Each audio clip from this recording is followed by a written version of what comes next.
तो जो रामराज है, तो एक तरफ आपका रामराज है, दूसरी तरफ आपका बुलडोजर चल रहा है भाई। मतलब अगर रामराज है तो उसमें बुलडोजर का क्या काम भाई? वो प्यार से काम लीजिए, उनको अगर जगह दे। सबसे बड़ी निकम्मी सरकार है ये। इनका जो है मतलब एक राम राज्य इन्होंने चोला ओढ़ रखा है, उस चोले पर ही ये जी रहे हैं। और लोग अब समझ रहे हैं, और यहाँ खासकर पीलीभीत की जो जनता है, पीलीभीत के जो किसान हैं, तो सब समझते हैं। जो अभी किसान स्वयं ये सरकार जो है, जो भी चल रही है मौजूदा, ये जुमलों की ही सरकार है। आज तक जुमले ही दिए गए हैं। आज तक कभी विकास के नाम पर, कभी किसी रोजगार के नाम पर, शिक्षा के नाम पर, चिकित्सा के नाम पर मैंने नहीं देखा कि वोट इनको मांगते हुए। जितिन प्रसाद जी ये जनसभा करके पीलीभीत और बीसलपुर में ये कह रहे हैं कि हम पीलीभीत को और बीसलपुर को बॉम्बे बना देंगे। तो ये बॉम्बे बना देंगे, यह भी एक लॉलीपॉप है। और हम कैसे बीजेपी पे विश्वास कर लें कि ये एक जुमला नहीं है, ये जुमला ही है। लोगों को कहीं ना कहीं बेवजह इस तरह के क्वेश्चन कर रहे हैं कि जिससे कि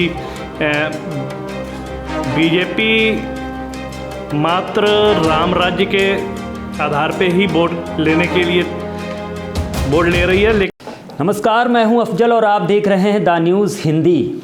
आपको पता होगा कि हमारी चुनावी यात्रा इस समय डिस्ट्रिक्ट पीलीभीत में है, पीलीभीत लोकसभा क्षेत्र में है। और हमने आपको कल की रैली भी दिखाई थी, योगी आदित्यनाथ की जो जनसभा हुई थी उसके बारे में भी हमने आपको दिखाया था, और ख़ास बातचीत यहाँ के लोगों से हमने की थी। लेकिन सवाल सबसे बड़ा ये है कि डिस्ट्रिक्ट के किसानों की क्या समस्याएं हैं जो हमेशा किसान कभी ना कभी सड़कों पर देखने को मिलता है। दिल्ली की राजधानी हो या देश हो या प्रदेश हो, किसान हमेशा सड़कों पर रहता है।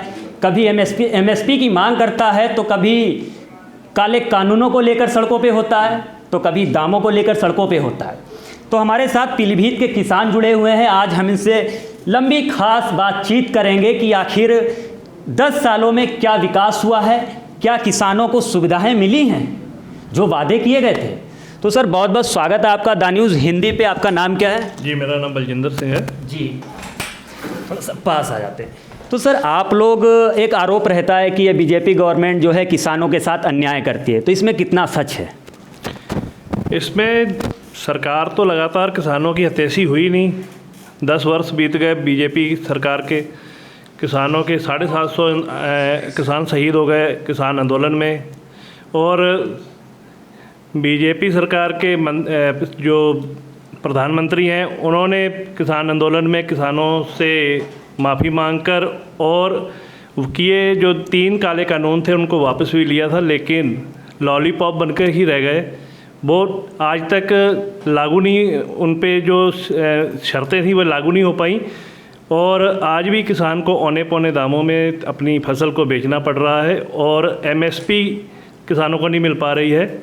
और आज भी किसान जो गेहूं है वो न्यूनतम समर्थन मूल्य पे बेच रहे हैं। और इस समय थोड़ा सा उछाल देखा जा रहा है मार्केट में, लेकिन सरकार राजनीतिक दबाव के चलते और प्रशासनिक दबाव के चलते जिला पीलीभीत में गेहूं की फसल को नहीं व्यापारियों को ख़रीदने दे रही है। खुले बाज़ार में नहीं व्यापारी खरीद पा रहे हैं, उनका उत्पीड़न किया जा रहा है।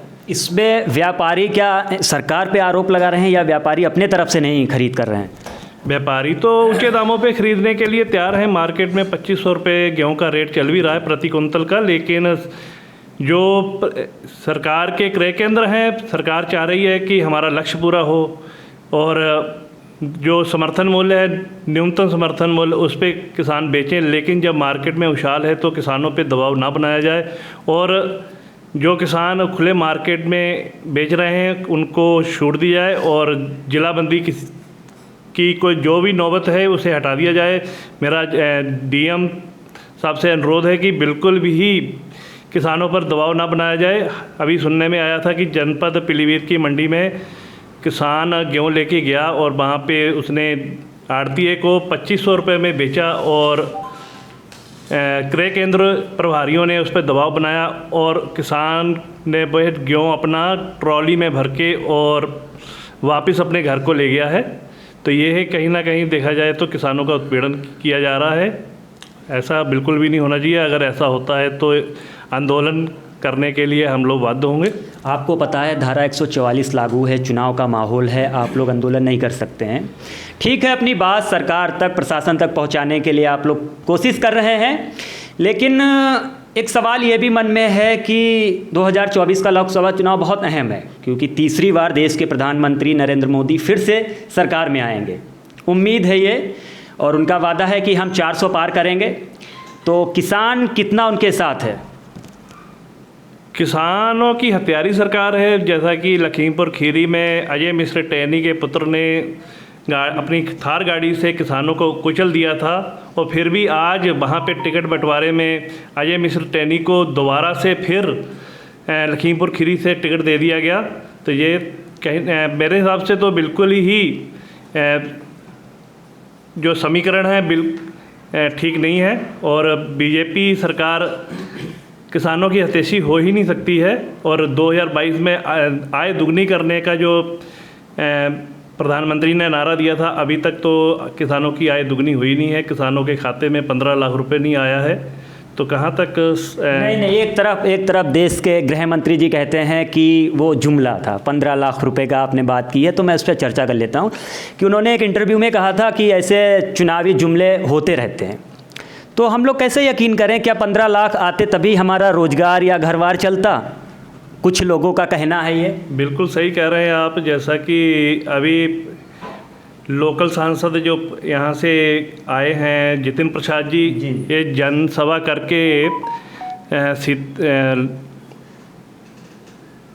पीलीभीत और बीसलपुर में ये कह रहे हैं कि हम पीलीभीत को और बीसलपुर को बॉम्बे बना देंगे। तो ये बॉम्बे बना देंगे, यह भी एक लॉलीपॉप है। और हम कैसे बीजेपी पे विश्वास कर लें कि ये एक जुमला नहीं है, ये जुमला ही है। लोगों को कहीं ना कहीं बेवजह इस तरह के क्वेश्चन कर रहे हैं कि जिससे कि बीजेपी मात्र राम राज्य के आधार पे ही वोट लेने के लिए वोट ले रही है, लेकिन ऐसा कुछ नहीं है। कोई राम लहर नहीं है, ना बीजेपी का कोई किसान साथ देने के लिए तैयार है। और किसानों की लड़ाई जो है वो किसान स्वयं। ये सरकार जो है, जो भी चल रही है मौजूदा, ये जुमलों की ही सरकार है। आज तक जुमले ही दिए गए हैं। आज तक कभी विकास के नाम पर, कभी किसी रोजगार के नाम पर, शिक्षा के नाम पर, चिकित्सा के नाम पर मैंने नहीं देखा कि वोट इनको मांगते हुए। जब भी वोट मांगी है तो राम राज्य, राम मंदिर के नाम पर, और जितनी बार भी ये सरकार सत्ता में आई है तो ये लोगों को एक राम राज्य का सपना दिखा के लेके सत्ता में आई है। तो मैं समझता हूँ इनके सत्ता में आने में आज तक जो अपने कौन सा वर्ग बचा है जिसके साथ शोषण नहीं जिसका हुआ। आप लगा लीजिए ड्राइवर वर्ग, उनके ऊपर कानून थोप दिए, उनका शोषण। किसानों के ऊपर 3 बिना मतलब के कानून ला दिए अध्यादेश के रूप में। जब किसानों ने मांगा ही नहीं तो क्यों ला दिए? जो स्वामीनाथन आयोग की रिपोर्ट जो लागू करने की मांग कर रहे हैं किसान, उसकी बात कभी नहीं की इन्होंने। ये बेवजह कानून थोप दिए, फिर किसान सड़कों पर 13 महीने पड़े रहे, इतने किसानों की मौत हो गई। उसके बाद जाके इन्होंने मतलब वो वापस किए 3 काले कानून। और उस समय भी इन्होंने बहुत सारी शर्तें जो हैं वो दी कि ये कमेटी गठित की जाएगी जो एमएसपी की बात करेगी, एमएसपी लागू की जाएगी। वो सारी चीज़ों से फिर मुकर गए। ये तो जुमलों की ही सरकार है, लगातार जुमले देती आ रही है। और मैं समझता हूँ कि हमारे देश के लोग जो हैं वो जुमलों पे जी रहे हैं। अब देखिए, एक तरफ तो कहते हैं कि हम 5वीं बड़ी अर्थव्यवस्था है विश्व की, और दूसरी तरफ 80 करोड़ परिवार जो हैं वो 5 किलो कहते हैं सबका साथ सबका विकास। नहीं, 5वीं बड़ी अर्थव्यवस्था भी इस टाइम बता रहे हैं, सबका साथ सबका विकास 5वीं बड़ी अर्थव्यवस्था। लेकिन 80 करोड़ परिवार जो है 5 किलो राशन पे आश्रित हैं। आप बताइए कि 80 करोड़ परिवार जहाँ पे 80 करोड़ लोग देशवासी 5 किलो राशन पे आश्रित हैं, तो हम कैसे 5वीं बड़ी अर्थव्यवस्था हो गई है? आप उनको रोजगार नहीं दे पाए अभी तक, जो आपके 5 किलो राशन पे ही जी रहे हैं। बिल्कुल, ये सबसे बड़ी निकम्मी सरकार है। ये इनका जो है मतलब एक राम राज्य इन्होंने चोला ओढ़ रखा है, उस चोले पर ही ये जी रहे हैं। और लोग अब समझ रहे हैं, और यहाँ खासकर पीलीभीत की जो जनता है, पीलीभीत के जो किसान हैं, तो सब समझते हैं। जो अभी भैया ने जैसे बताया कि अजय मिश्रा टैनी को जो टिकट दिया गया है, किसानों का एक हत्यारा जिससे पूरे आरोप लगे हुए हैं उसके बेटे के ऊपर, और उसको टिकट देके इन्होंने बताया कि ये किसान विरोधी सरकार है। और किसान विरोधी तो है ही, ये पीछे जितने भी कानून लाए गए बिना बात के, इतना लड़ाइयाँ अभी भी पंजाब को बिल्कुल हरियाणा पंजाब बॉर्डर उसको ऐसा बना दिया जैसे इतना इंडिया और चाइना बॉर्डर नहीं होगा, इंडिया पाकिस्तान बॉर्डर ऐसा नहीं होगा जो यहाँ पंजाब में हरियाणा बॉर्डर के साथ कर रखा है। वहाँ के लोग उनके ऊपर आंसू गैस के गोले छोड़े जा रहे हैं, उनके ऊपर सीधी डायरेक्ट फायरिंग की जा रही है। एक हमारा भाई वहाँ ख़त्म भी हो गया, शहीद भी हो गया। तो कहाँ कैसे लगता है आपको कि किसान इनका साथ दे देंगे?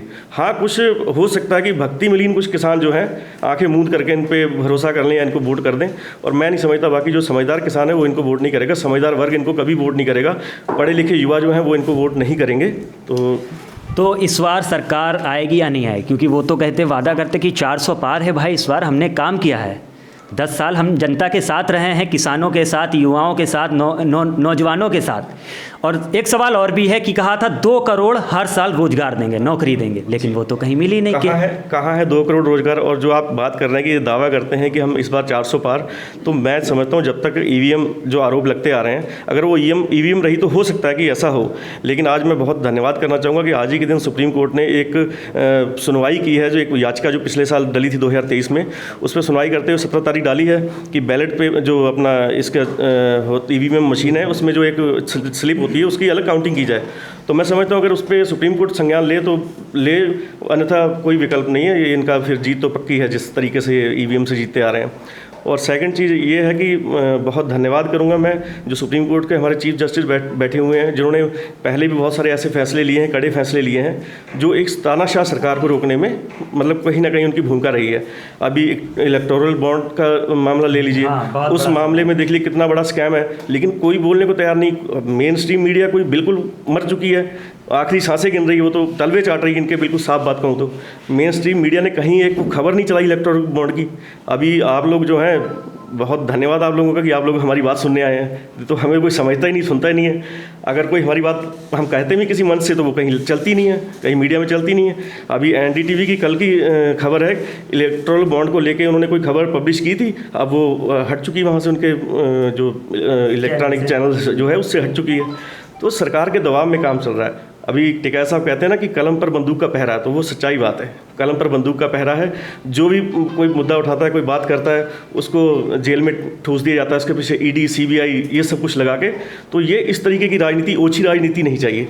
लोकतंत्र को बचाना है, लोकतांत्रिक सरकार चलेगी, और ये देश जो है ये सभी का देश है, सब धर्मों का सम्मान है। यहाँ पे धर्मनिरपेक्ष राष्ट्र का निर्माण किया गया था 1947 में, लेकिन ये हिंदू राष्ट्र की बात करते हैं, ये बात भी समझ से परे है। ये सभी एक गुलदस्ता है जिसमें तरह तरह के फूल खिले हुए हैं, सारे कलर हैं इसमें, जी सारे कलर के फूल, और हमें सभी का हम सम्मान करते हैं, सभी को साथ लेके चलते हैं, और ये हमारा देश है। हम सब गर्व से कहते हैं कि ये हम हिंदू मुस्लिम सिख ईसाई आपस में सब भाई भाई।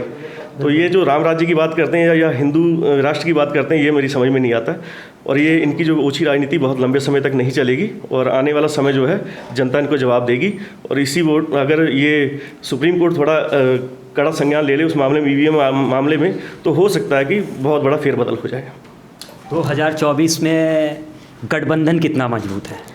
देखिए, जो इंडिया गठबंधन, इंडिया अलायंस है, उस पे ठीक रहेगा मामला, उनका भी इंडिया अलायंस का मामला है। और जो राहुल गांधी जो है, पहले जो उनको एक पप्पू टाइटल दे दिया गया था, उनकी वीडियो जो उठा के उसको क्लिप काट के चला दी गई कि आलू से सोना, और जबकि वो उन्होंने कहा था कि ये मोदी जी की कहना है, मैंने नहीं कहा, ये मोदी जी का कहना है। तो जिस तरीके से मीडिया ने उनको पप्पू साबित कर दिया था, लेकिन उन्होंने देश में जो यात्रा की, भारत जोड़ो यात्रा, उसमें साबित कर दिया उन्होंने कि वो देश के लोगों के साथ हैं, देश के लोगों का दर्द समझ रहे हैं, युवाओं की, बुजुर्गों की, महिलाओं की, हर वर्ग की पीड़ा वो समझते हैं। तो मैं समझता हूँ बहुत अच्छे नेता हैं वो, और ऐसे लोगों को और अच्छे लोगों को राजनीति में आना चाहिए। इनका तो मेन फंडा ये है, हमने जो देखा अभी तक, जो इन पे इल्ज़ाम लगते आए हैं कि करोड़ों रुपया देके एमपी एमएलए खरीद के सरकारें गिराई जाती हैं, फिर वहाँ सरकारें बनाई जाती हैं। देश पर मतलब राज करना जो है ये अलग तरीके से चाहते हैं, ये लोकतांत्रिक तरीके से नहीं चाहते, ये लोकतांत्रिक तरीके से राज नहीं करना चाहते, ये कुछ अलग तरीके से राज करना चाह रहे हैं। भाई साहब, आपका क्या नाम है? जी, मेरा नाम रंजीत सिंह है। सवाल ये है, क्या महंगाई किसानों के लिए ही है खाली, या सभी जनता के लिए? क्योंकि किसान सड़कों पे रहते, कभी खाद पानी को लेके, तो कभी महंगाई को लेके। ऐसा ना, महंगाई तो इस सरकार में 10 साल से मतलब सभी के लिए हो गई है, लेकिन किसान के लिए इतनी हो गई है कि आज से 10 साल जो हमारी फसल थी उसमें मात्र 200-300 रुपये का ही फ़र्क पड़ा है। पेस्टिसाइड देख लीजिए, पेस्टिसाइड जो 300 रुपये लीटर में चैटी जाती थी वो 600 रुपये लीटर है। मतलब पेस्टिसाइड का रेट इतना बढ़ गया है कि मतलब कहीं ना कहीं फसल का दाम हमें सिर्फ 1% 2% बढ़ा है, और जो पेस्टिसाइड है, जो और खर्चे हैं वो 20% बढ़ गए हैं, 30% 50% तक बढ़ गए हैं। और रही बात, अब मान लो ट्रैक्टर पे 18% इन्होंने GST वगैरह लगा दी है, और एक ऑडी गाड़ी आ रही है जो बहुत बड़ा बिजनेसमैन है उस पर शायद 6-7% है। तो कहीं ना कहीं ये सरकार जो है ये धर्म जाति के नाम से और पूंजीपतियों के सहारे चल रही है, और ये आपस में धर्म के नाम से बंटवारा करके और ये सरकार बना रहे हैं। आप जाइए, कहते हैं राम राज्य है, तो जो राम राज्य है तो एक तरफ आपका राम राज्य है, दूसरी तरफ आपका बुलडोजर चल रहा है भाई। मतलब अगर राम राज्य है तो उसमें बुलडोजर का क्या काम भाई? वो प्यार से काम लीजिए, उनको अगर जगह देनी है तो कहीं और जगह दीजिए, उनको वहाँ से उठाया जा रहा है अगर कहीं से, तो वो आज से करीब मेरे हिसाब से 50 साल से बैठे हुए हैं। तो राम राज के चक्कर में राम राज ने तो नहीं करा था ये चीज़ें, तो ये क्या है, एक सिर्फ वोट बैंक के लिए, जय श्री राम, एक वोट बैंक के लिए, ना कि देश की तरक्की के लिए। अब इसी तरह मुद्दे और लगा लो, अब किसान के ऊपर इन्होंने पराली जलाने के ऊपर आरोप लगा दिया। सबसे बड़ा आरोप यही रहता है कि हाँ, आप आज ही देखिए, मैं पीलीभीत से आ रहा था, तो जो पीलीभीत के जंगल में आज से 15 दिन से आग जल रही है। बिल्कुल। आप अब भी कहीं ऊपर देख लेना, पूरे बादल छाए हुए हैं। तो क्या मतलब किसान को क्यों, कहीं विभाग भी, सरकारी विभाग का जब इतना बड़ा जंगल है तो उसमें आग क्यों लगाई जा रही है? फिर उसके बाद में किसान ने क्या करा, पराली के गट्ठे बांध के जमा करे। अब वो पूंजीपति ले जाके वो भट्टे में जला रहा है, तो वो प्रदूषण नहीं है? जब वो भट्टे में जला सकता तो मैं खेत में क्यों नहीं जला सकता? तो कहीं ना कहीं जो किसान हितैषी नहीं है, किसानों के साथ नहीं है। नहीं। 10 साल कितना विकास किया किसानों का? किसान 10 साल पहले जहाँ था आज भी वहाँ है। आप देखिए, अगर किसान के पास अगर पैसा होता, जहाँ किसान अगर डेवलप होता, तो 10 साल पहले किसान के ऊपर जो था मतलब अगर किसी के पास 2 लाख सरकारी लोन था, आज उसके ऊपर 4 लाख हो गया। बिल्कुल। और अगर किसान उन्नत होता, किसान के पास अगर पैसा होता, तो वो 2 लाख की जगह आज 50,000 उसका लोन होता। तो कहीं ना कहीं किसान जो है इनकी गिरफ्त में आ चुका है लोन के चक्कर में। मतलब जब किसान के पास पैसा ही नहीं है तो वो कहाँ से आएगा? इसी प्रकार और ऐसे कई, मतलब आज की तारीख में हमारे यहाँ शायद माननीय जितिन प्रसाद जी जो हैं आ गए हैं, कह रहे हैं हम जहाँ बॉम्बे बनाने, भाई शाहजहानपुर को तो बॉम्बे बनाया नहीं आपने। शाहजहानपुर का तो ट्रैफिक नहीं आज तक रोक पाए, PWD के आप मंत्री हैं। मैं कह रहा हूँ आप वोट मांगते हैं कि आपको वोट मांगते शर्म नहीं? आप रोड नहीं देख रहे भाई, PWD के आप मंत्री, आप रोडों से गाँवों से निकलते हैं तो आपको देख के कुछ ना कुछ तो महसूस होता है पीलीभीत की जनता क्या कर रही है। तो गोवा तो आपने क्या बनाना, आप अपना गाँव नहीं बना सके, आपके गाँव की रोड जो है देखने वाली है, तो हमारा आप क्या बना देंगे? तो पहली बात तो मैं समझता हूँ 10 सालों में कितना स्मार्ट सिटी पीलीभीत बना। भाई गोवा बनाने की बात कर रहे हैं, सरकार आपकी थी, बीजेपी ने 10 साल यहाँ राज किया है, 7 साल आपके राज्य सरकार के हो गए हैं, तो बन जाना चाहिए था 10 सालों में। जी नहीं, पीलीभीत 10 सालों मेरे हिसाब से बैक चला गया। आप देखिए पीलीभीत के बाहर एक तालाब बना हुआ, वो और बड़ा हो गया है गंदे पानी का। अब नगर पालिका का कूड़ा देखिए, वो शहर के अंदर आ गया, 10 साल पहले वो शहर से बाहर था। नदी जो थी दोहा नदी, वो देखो पीलीभीत की, वो पूरी पाट चुकी है, गंदे नाले, कोई सफाई नहीं कहीं। आप भी तो देखिए, कोई वहाँ की जनता भी देखती है, इतना ट्रैफिक हो गया है, आए दिन कोई एम्बुलेंस का सिस्टम नहीं रह गया, एम्बुलेंस घूम रही, किसी का टायर ही नहीं एम्बुलेंस का, किसी के पास ऑक्सीजन नहीं है एम्बुलेंस भी। तो 10 साल में कैसे कह सकते हैं हम कि विकास हुआ? कोई विकास नहीं हुआ। तो अच्छा, वरुण गांधी और जितिन प्रसाद में कितना अंतर है? हाँ, ये बात तो कुछ जगह किसानों के साथ वरुण गांधी थे।